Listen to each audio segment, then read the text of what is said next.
Years ago, I went running along the lake near our home in Idaho. I was absorbed in my own thoughts, as I usually am when I'm running. That particular time, the water level in the lake was high, and the boats had been out on the lake and it created some pretty high waves that had really pounded the banks. And the banks had begun, of course, to erode. I watched this process over the next several days as I was out running. And I noticed that more and more the vegetation that had been growing along the banks of the lake, mostly the small grasses and forbs, were swept away by those pounding waves. But then I noticed one kind of plant was remarkably unaffected by the violence of those pounding waves. This particular plant was not washed away. Indeed, within a few days, it was virtually only those plants that were left along the bank of the lake. I got down for a closer look, was curious, and I discovered several reasons why this plant had endured.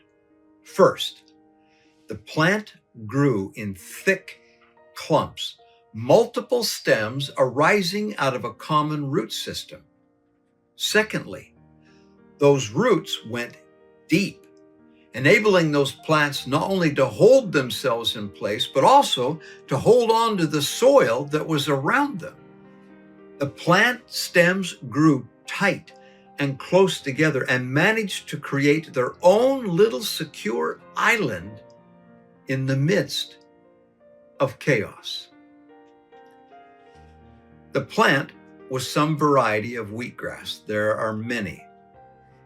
And it was not the plant species that mattered, it was its growth form that mattered to me.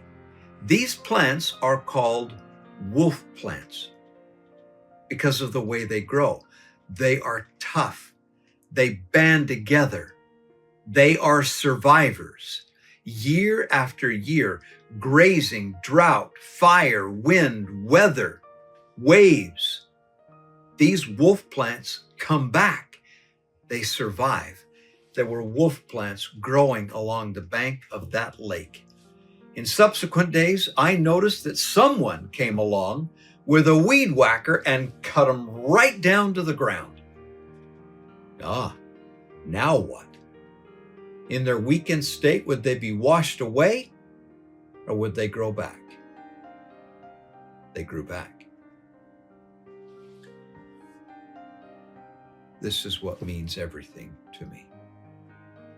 I hope and pray that your family is like a wolf plant, meaning all of the individual members growing from a common root stock, tough, strong, deep roots, holding on to one another.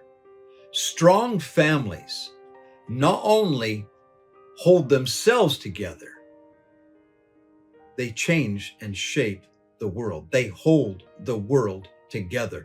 They shape the world around them. They survive anything and everything because they hold together. Sometimes it happens that one or more members of a family get cut down emotionally, spiritually weakened, emotionally distraught. Sometimes even physically they get cut down. But the family holds together. We come back, we endure, and we flourish. We keep growing to that eternal day. I don't need to tell you this, friends, but this is not a world for the timid anymore, especially for those who want a happy, loving, and bonded family. Yes, I mean exactly what I'm saying. It is time to be fierce in the Lord Jesus Christ and in obedience to the covenants we make with Him in the temple to bind our families forever. Fierce wolves.